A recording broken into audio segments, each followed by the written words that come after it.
예, 오늘의 모닝 브리핑 시작하겠습니다. ADP 민간 고용이 예상치 상회하는 그런 모습이 나왔습니다만, 여러 가지 좀 부담스러운 재료들이 겹치면서 증시는 소폭 상승하는 그런 모습을 보였고, 중동 정세는 살짝 완화되긴 했습니다. 이란에 대한 제재 이야기가 있긴 하지만, 바이든이 이란 핵시설 공격하는 거에 대해서는 반대한다. 그러니까 좀 공격하더라도 좀 살짝만 하자. 그러면 이 정도로 마무리하자. 이런 취지의 이야기가 나온 거죠. 어쨌든 지수가 플러스로 마감할 수 있었던 거는 엔비디아, 슈퍼마이크로 이런 반도체 종목군들이 올라가면서 지수를 지탱해줬고, 그 외 에너지주들이 또 지수를 좀 방어하는 그런 역할을 했습니다. 한국 관련 지표는 MSCI 한국 지수가 0.13% 빠지고 야간 선물은 0.41% 올랐는데, MSCI 한국 지수는 어제 우리 증시 마감된 거 반, 오늘 미증시 반 이렇게 반영하는 거거든요. 어제 우리 증시 하락한 걸 감안해 보면 이건 이제 약간 올라간 거다, 이렇게 우리가 보면 될 것 같습니다. 지수 보시다시피 올라간 것도 아니고 내려간 것도 아니고 다 어정쩡하게 끝났어요. 거의 그냥 제자리로 끝난 것과 다름이 없죠. 하락한 종목이 더 많았습니다. 플러스로 마감한 업종은 에너지가 제일 많이 올랐고, 다음에 테크 업종이 0.6% 정도 올라갔고, 그 외에 약간 밀리는 그 정도였거든요. 그러니까 눈치 본 가운데 하락한 종목이 더 많았고, 에너지와 일부 반도체주가 올라가면서 지수만 방어한 그런 하루였다, 이렇게 볼 수 있겠죠. 우선 지표들 보면 ADP 민간 고용 나왔는데 14만 3천, 예상이 12만이었으니까 훨씬 잘 나온 거죠. 그리고 8월 수치도 수정이 됐거든요. 9만 9천에서 10만 3천. 그러니까 이제 미국의 고용 데이터는 잘 나오고 있다. 그리고 특정 업종이 확 늘어나서가 아니라 IT 쪽을 제외하고는, 정보기술 쪽을 제외하고는 대부분의 업종에서 고용자가 늘어나고 있거든요. 그래서 미국의 고용 데이터가 나빠지고 이것 때문에 경기가 둔해지면 어떡하지? 이런 우려는 좀 완화가 된 거죠. 다만 이제 ADP 민간 고용은 이 조사 규모가 작아요. 그러니까 많은 데이터가 아니라서 이제 비농업 일자리를 봐야 이제 더 가늠이 되겠죠. 근데 어쨌든 이번 주에 나오고 있는 고용 데이터가 비교적 잘 나오고 있기 때문에 고용 쇼크에 따른 경기 침체 우려 이럴 가능성은 상당히 낮아졌다, 이렇게 봐야겠죠. 그리고 이란, 이스라엘 관련된 분석들 또 뉴스들 보면 이란이 세게 대응하지 않으면 이제 이후에 재료는 좀 축소될 것 같다. 근데 다만 이제 항만에서 지정학 이슈로 이제 우려감이 좀 이동을 했는데, 만약에 확전이 되면 10월 증시에 중요한 변수가 될 수 있다. 이게 이제 확전이 있다라는 건 이스라엘이 굉장히 강한 맞보복을 하고 이란이 또 올라오고 하면서 굉장히 좀 점점 커지는 그런 걸 이야기하는 거죠. 현재로서는 좀 확률이 낮다라고 보는 것 같고, 그다음에 그 외신에서는 유가가 계속 급등하면 금리 인하에 대한 낙관론이 약해질 수 있다. 더군다나 파업이 겹쳐 있는 상태이기 때문에 연착륙에 대한 어떤 기대, 이게 꺾일 수도 있다라는 거예요. 그래서 이란이 일단 공격을 했고, 여기에 대한 어떤 이스라엘의 반응을 보면서 가늠을 해야 된다, 이렇게 주장을 했는데, 바이든 대통령이 이란에 대해서는 제재를 하겠지만 핵시설을 이스라엘이 공격하는 것은 반대한다, 그러니까 이런 입장을 취했거든요. 한마디로 그냥 형이 알아서 할 테니 좀 가만히 있어, 이런 식의 이제 언급이 된 거죠. 그러니까 이스라엘이 세게 공격하기는 미국의 저런 입장이라면 좀 어려울 것 같다. 그래서 점차 좀 완화되지 않을까? 그러니까 이런 분석들이 나오고 있습니다. 다만 어떤 확인된 건 없기 때문에 좀 경계하는 정도. 예, 약간 부드러워졌지만 아직은 경계감은 남아있다, 이 정도로 보면 되겠죠. 그리고 이날 시장을 조금 부담스럽게 만들었던 것 중에 하나가 테슬라죠. 예, 테슬라 3분기 인도량 공개가 됐는데 46만 2천 대, 거의 46만 3천 대 정도 된 거죠. 전년보다, 전년하고 이제 비교해 보면 전년보다 늘어나긴 했는데 예상치 하단 정도였거든요.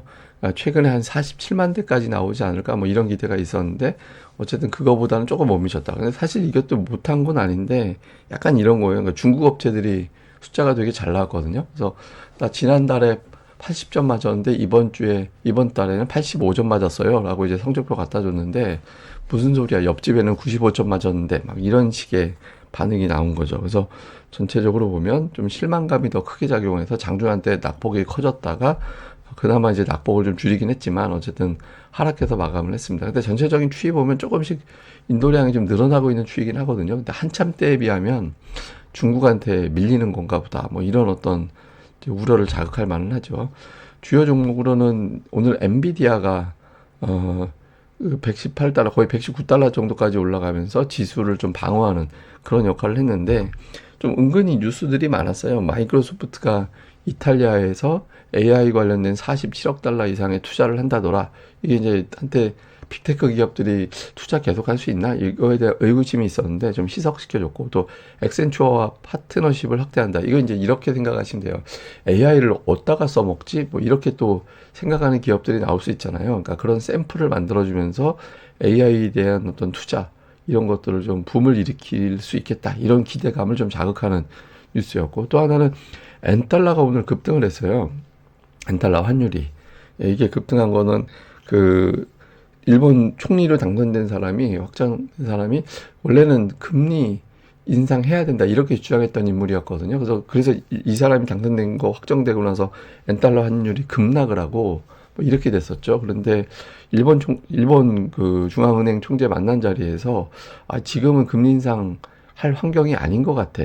이런 발언을 했거든요. 그래서 이 엔달러 환율 급락에 대한 우려가 또 완화가 되면서 이제 그 환율이 좀 급등하고, 이게 아마 반도체주들의 엔달러 환율하고 좀 영향을 받거든요. 그래서 일부도 영향을 받았던 것 같습니다. 그리고 이제 바이든 대통령이 반도체 공장을 만들 때 환경평가 과정이 좀 복잡하거든요. 이게 오염물질 되게 많이 나오잖아요. 화학 이제 물질을 되게 많이 쓰다 보니까. 근데 이걸 갖다가 평가하는 거를 면제를 해준다. 이렇게 되면 이제 공장을 좀 빨리 지을 수 있죠. 그래서 이런 부분들도 좀 반도체 관련된 뉴스로 주목을 받았습니다. 그리고 뭐 중국 관련주 뭐 엄청나게 계속 올라가고 있고, 알리바바 이런 것들 되게 강하게 올라가고 있잖아요. 근데 로키드 마틴은 방산주 오늘 좀 주춤하는 그런 모습도 있었거든요. 그래서 이제 이란 이스라엘 관련해서 긴장감이 조금 완화된 거 아닌가 이렇게 해석될 수 있는 대목이고, 나이키는 실적 전망에 대해서 조금 철회하는, 우리 그 정도는 실적 달성하지 못할 것 같아. 이렇게 되면서 주가가 또 급락을 하는 그런 모습을 보였습니다. 저희 어렸을 때 나이키가 최고의 브랜드였는데, 제가 최초로 신었던 브랜드가 프로스펙스였고, 중학교 때, 그 다음이 나이키였거든요. 그때 막 처음에 그런 브랜드 막 생겼을 텐데. 하여튼, 중국 랠리가 엄청나긴 한가 봐요. 그러니까 중국에 투자하는 또 비중을 있는 헤지펀드들의 수익률을 보면 9월 수익률이 압도적이에요. 그리고 연간 막 하락하다가 9월에 한 방에 뒤집은 그런 어떤 펀드들도 수두룩하고, 그러니까 중국 증시, 중국 랠리 이런 것들이 이제 미국에서도 지금 최근에 좀 화두가 되고 있는 것 같습니다. 뭐 더 올라갈 것 같다 이런 어떤 주장들도 좀 나오고 있는데, 단기적으로 좀 과열된 것 같다 이런 식의 어떤 주장도 있거든요. 그러니까 중국 휴장 이후에 이제 어떻게 돌아가는지를 좀 봐야겠죠. 한국 관련 지표는 앞서 말씀드린 대로 MSCI 한국 지수가 0.13% 빠졌고, 야간 선물은 0.41% 올랐다. 근데 MSCI 한국 지수 같은 경우는 뭐 초반에 말씀드렸지만 어제 우리 증시 마감된 거 반, 오늘 미증시 반, 이렇게 반반 반영하거든요. 그래서 어제 우리 증시 빠졌잖아요. 그걸 감안해 보면 우리 증시는 좀 약간 올라간 거다. 그래서 만약에 오늘 우리 증시가 개정이 됐다면 소폭 상승했을 가능성이 조금 더 높다. 이렇게 보면 되겠습니다. 자, 좀 요약을 해보면 엔달러 환율 하락 가능성이 낮아진 거, 이거 우리 증시에도 영향을 줍니다. 그러니까 엔달러 환율 떨어질 때 우리나라 외국인들에 대한 어떤 매도 우려 이런 것들이 좀 부각이 됐거든요. 그래서 이렇게 된 거. 그다음에 이제 엔비디아가 한동안 지수를 견인하지 못했었는데 오늘 견인을 한 점, 이건 좀 긍정적으로 볼 수 있겠고, 다음에 이제 테슬라가 숫자가 그렇게 잘못 나온 게 아닌데 주가가 빠졌거든요. 그래서 이게 시장에서 기대치가 너무 높아진, 그러니까 이게 이런 것도 좀 조심해야 될 것 같아요. 그러니까 너무 기대치가 높아진 종목이 있고 기대치가 되게 낮아진 종목이 있고 좀 구분이 되거든요. 그래서 이런 것들에 대해서 이제 조금 시장에서 오히려 눈높이가 좀 낮아진 종목군들, 이런 것들을 좀 찾아봐야 되지 않나, 뭐 이런 것도 있는 것 같습니다. 그리고 이제 중국이 워낙 세게 가면서 이러다가 이제 중국 쪽으로 자금이 다 쏠려가는 거 아닌가? 이거 다른 나라 주식 팔아서 중국으로 가는 거 아닌가? 그러니까 이런 식의 우려가 있거든요. 근데 반면에 중국이 그 경기 부양해서 경기가 못 살아날 것 같아. 그래도 안 될 것 같아. 이런 식의 이제 분석이 있는데, 이거 진짜 이번엔 진짜 할 것 같다. 이런 분석도 있거든요. 이렇게 되면 중국의 경기가 회복이 되면 수요가 늘어나는 거니까, 뭐 어느 업종이냐가 문제긴 하지만 여기에 따른 어떤 수혜가 될 수 있는 거 아닌가? 그러니까 이런 식의 분석도 있어요. 그래서 지금 당장은 약간 중국 쏠림 쪽으로 영향을 조금 더 받고, 경기 회복은 뭐 몇몇 업종만 받는 것 같은데 이제 한쪽으로 조금 쏠릴 것 같거든요. 그래서 이후에 전개되는 거는 계속해서 좀 주목을 해봐야 될 것 같습니다.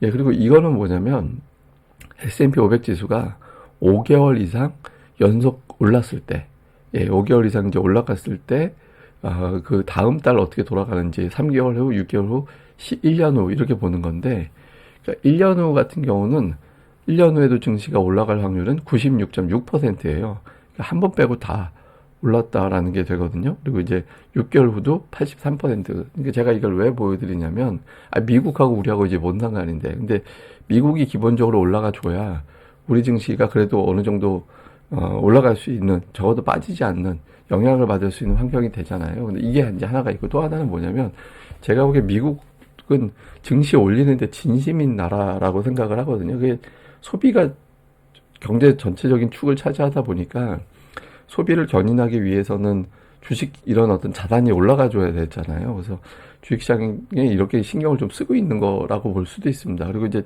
중국도 최근에 뭐 이런 이야기 나온다고 하잖아요. 그러니까 중국 투자자들이 이번엔 휴장 안 하고 연휴 기간에 계속 증시만 좀 열리면 안 되나? 그러니까 이런 이야기 한다고 하잖아요. 그러니까 우리나라도 좀 그러니까 주식시장에 대해서 좀 전향적으로 볼 필요가 있지 않나라는 생각을 합니다. 그래서 증시가 좀 활성화되면 주식으로 돈 버신 분들이 소비 진짜 잘하거든요.